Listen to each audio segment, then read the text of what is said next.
I still remember the night everything changed. Not because of the storm outside or the phone call that came too late, but because of the silence that followed. Daniel was my best friend for almost 20 years.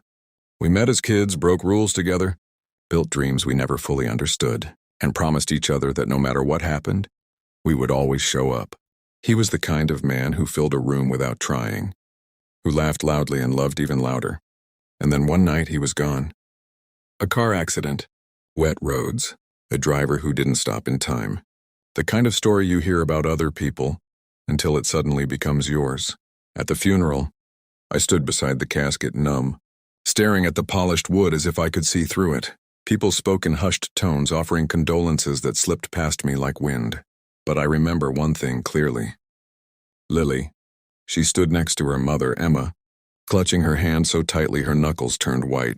She was only 6, her small face pale and confused, her eyes searching the room as if someone might explain why her father wasn't coming back.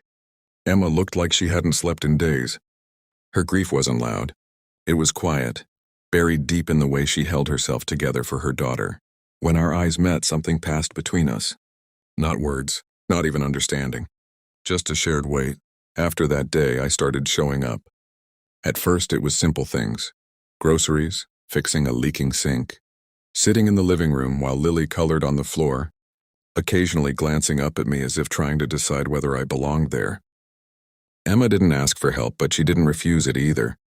"You don't have to do all this," she told me once, standing in the kitchen while I washed dishes that weren't mine. "I know," I said quietly. "I want to." Weeks turned into months. The house still carried Daniel's presence.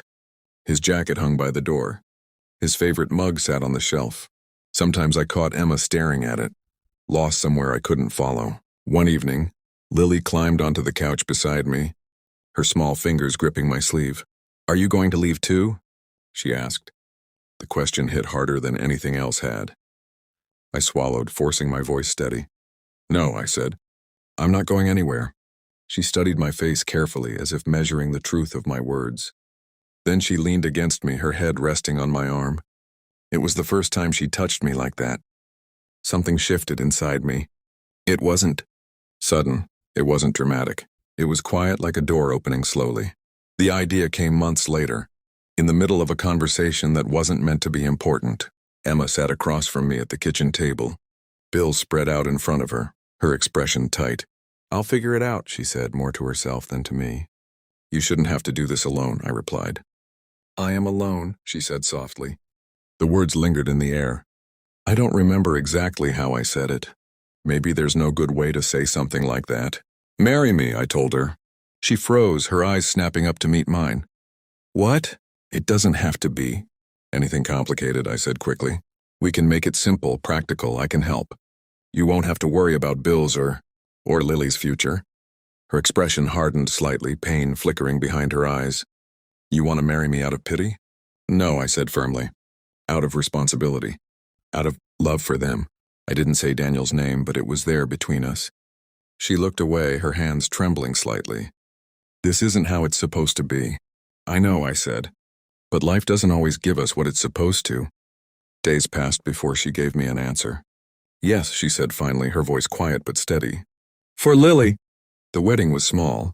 No celebration, no music. Just signatures on paper and a quiet understanding that this wasn't a love story. At least that's what I told myself. Living together changed things in ways I didn't expect. At first we moved carefully around each other like strangers sharing space. Conversations were polite. Distance was maintained. At night I lay awake in the guest room, listening to the quiet hum of the house, wondering if I had made a mistake. But Lily changed everything. She started calling me when she had nightmares.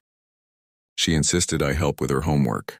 She laughed at my terrible jokes, and slowly, without asking permission, she carved a place for me in her world. One night, as I tucked her into bed, she looked up at me with sleepy eyes. "Can I call you Dad?" she asked. My chest tightened. "You already have a dad," I said gently. "I know," she whispered. "But you're here."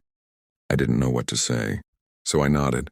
She smiled, closing her eyes as if everything had finally settled into place. Emma stood in the doorway watching. When our eyes met, something had changed in hers. The distance wasn't gone, but it had softened. Time moved forward. The house began to feel alive. Emma and I talked more, not just about responsibilities, but about memories, fears, small things that didn't matter until they did. One evening, as we sat on the porch after Lily had fallen asleep, she spoke quietly. "I was angry at you," she admitted. "I know. I thought you were trying to replace him." "I wasn't," I said. "I couldn't." She nodded, her gaze fixed on the dark street. "But you didn't try to. You just stayed." I looked at her, really looked this time, noticing the strength beneath her grief, the way she had held everything together when it should have fallen apart. "I didn't expect this either," I said. She turned to me, her eyes searching. "What?" "This feeling," I admitted, "like, this isn't just something we built out of necessity." Her breath caught slightly, and for a moment neither of us spoke. Then she reached for my hand. It was a small gesture, but it carried everything. Months later, while cleaning out old boxes in the attic, I found something that stopped me cold. A letter. It was addressed to me, written in Daniel's handwriting. My hands shook as I opened it. "If you're reading this, it means I didn't make it." The words blurred for a moment before I forced myself to keep going. "I've always known you'd be the one I could trust with everything, even them. Take care of Emma. Take care of Lily. Not because you have to, but because I know you will. And if life ever puts you in a position where you have to choose between walking away or staying, stay. You were always better at that than me." My vision blurred as I reached the end. I folded the letter slowly, my chest heavy with something I couldn't name. That night I sat beside Emma on the couch, the letter in my hands. "He knew," I said quietly. She read it in silence, her fingers tracing the paper as if she could feel him there. Tears slipped down her cheeks, but she was smiling. "He always did," she whispered. I looked at her, at the life we had built from something broken, something never meant to exist, and for the first time I understood. This wasn't a replacement. This wasn't a second choice. This was something entirely different, something real. Emma leaned her head against my shoulder, her hand finding mine again. And in that quiet moment I realized that sometimes the most unexpected beginnings lead to the kind of love you never thought you deserved, but needed all along.